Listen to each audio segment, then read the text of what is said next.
Hey everyone, since my last video we have received a new photo which is once again hinting towards the next Guild Wars 2 expansion, expansion number 6. I want to take a quick moment to look at this new photo and then continue to speculate about what we may see coming in the upcoming expansion.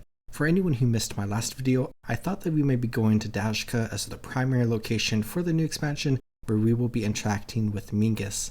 I do still think that may be the case, but as I said in that video, the possibilities for where we are going are endless and many different people have many different ideas. As for the new photo, it features the same background image that we dived deep into in the last video with a cool looking tree, an interesting character, a group of people near a beach boat, and a few other details. The thing that has changed in the icon is the foreground image. Last time I speculated about what this could mean, where it may be different elite specializations or shared specializations or core specializations. I feel like now that we have gotten these images, it is definitely pointing in the direction of new elite specializations added to the game. And if we continue on the same schedule as we have been, we should see a new one every other day until the big announcement after we get a total of 9 new icons. Another important aspect here is that the color scheme stayed the same while the icons changed, meaning that the colors don't really have anything to do with the professions or elite specialization and are more definitively hinting towards the color theme of the expansion. A color theme that does remind me a lot of Path of Fire, which makes me feel like we may see this expansion connected to the Path of Fire expansion in some way, be it region of the world, story themes, or whatever else. Though we do see similar color schemes between multiple disconnected expansions already, like with Ender Dragons and Janther Wilds, as well as the Iceroot Saga. If we are to guess what these elite specializations are, we can make decent guesses based on the vibes of each icon.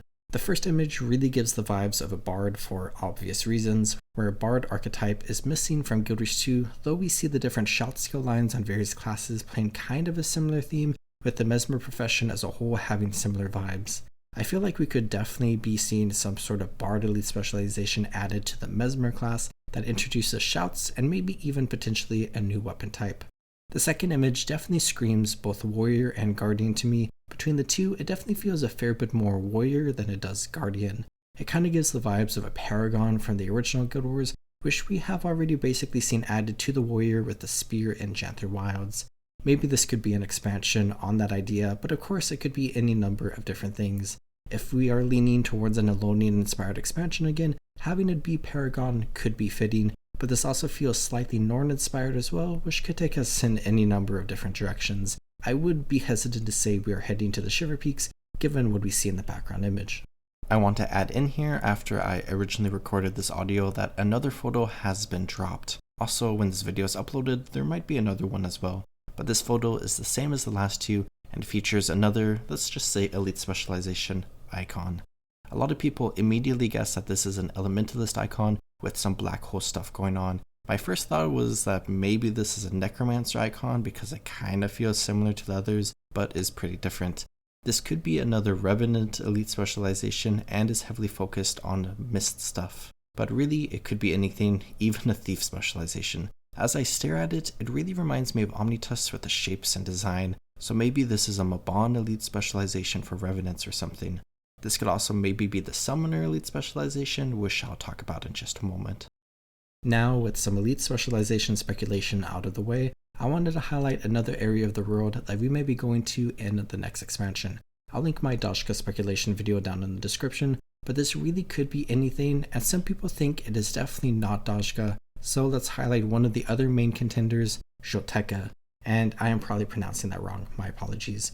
For anyone who doesn't know, Guild Wars 2 was created as a result of a cancelled Guild Wars campaign, where instead of creating that campaign, ArenaNet decided to transition to Guild Wars 2 while also giving us the Eye of the North expansion, as well as Guild Wars Beyond.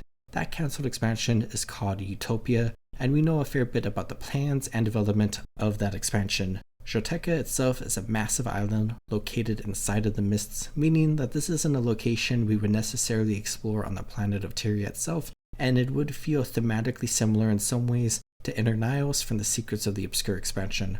On the island is a massive city of the same name as the island, and a location in the city is the Hub of Time. The city and the island itself are heavily entwined in the aspects of time and the mists, with how they are interconnected with Tyria and other realms. Across the island are a wide variety of different biomes and structures, which allow an opportunity for many different scenic areas. where the image we have been looking at this week could very well be one of these areas. There are also many different inhabitants of Xotecha, lost spirits from both the past of Tyria as well as the future of Tyria. Various settlements are built up across the island that houses groups of these people, and a large group live inside of the city itself as its protectors. These are mostly friendly allies who have a military organization known as the Eagle Guard, and are really just there to protect whatever secrets lie within. Amongst these people, you could find chronomancers and summoners, who were going to be the two professions introduced for players in the Utopia expansion, where we eventually saw chronomancers added as an elite specialization for mesmers in the Heart of Thorns expansion. When we look at every piece of lore surrounding Utopia and the Xotecha, both the big things I just talked about and the variety of little things I glossed over, there is definitely a lot here to digest. Largely, this is mostly scrapped content that was never introduced to the game in a cohesive way, where any lore related to Xotecha could be attributed to fables about some mysterious locations somewhere in the mists. With Utopia being scrapped, we saw a lot of the work and concepts from Utopia moved to different things. The themes and vibes of Xotecha transformed into the Tarnished Coast in Guild Wars and Guild Wars 2. A prominent tower in Xotecha was the inspiration for the Eye of the North. Xotechans were going to have golems, which were eventually given to the Asuran. Many of the Aztec-inspired themes and traditions were given to the Hylic. Chronomancers were given to Mesmers in Guild Wars 2, like I said. The Taniks, who were like the bad guys of this expansion, became the Destroyers we see in Guild Wars and Guild Wars 2, and so on and so forth. So a lot of the scrapped Utopia expansion was reused, though a lot of it wasn't reused. But this allows an opportunity for the basic central core idea of the Utopia expansion to be picked up again, massively expanded upon and added onto, and transformed into the next expansion for Guild Wars 2. When we look at the Guild Wars universe as a whole, Utopia and Xotecha is probably the biggest missing piece of the game, with so much design and development being tossed aside, and basically an entire chapter of this franchise being lost. So having this chapter revisited would be really cool, and also provide a sense of completion. If you do see a Guild Wars 3 coming up in the future, returning to the ideas of Xotecha would be a great way to wrap up Guild Wars 2. Especially since the story of this expansion can heavily tie into the concepts from Utopia while providing a conclusion to Guild Wars 2's second trilogy of expansions, which focused a lot on demons and the mists. The idea of the Old Gods is an idea that has existed in Guild Wars for a while now, a pantheon of gods that existed before the human gods that we know of today were in power. Xotecha itself was a location in the mists that served as a sanctuary for those old gods, and is one of the last traces of their entire existence.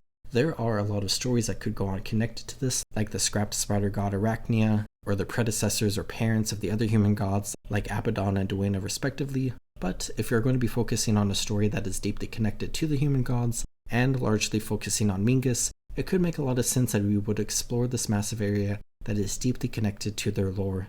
Any story could be written with this place, because while it has a very solid foundation, there are still a lot of mysteries and many unknowns with how this place could realistically be. With wherever we are going to be going in the next Guild Wars expansion, I am definitely excited. I could see this expansion taking place in Dajkah, or in Xotecha, or in any number of different locations. We just have to wait for the upcoming announcement to see where this expansion is really going to take place. Let me know what you think down in the comments. I hope you are taking great care of yourselves. Have a good one, everyone.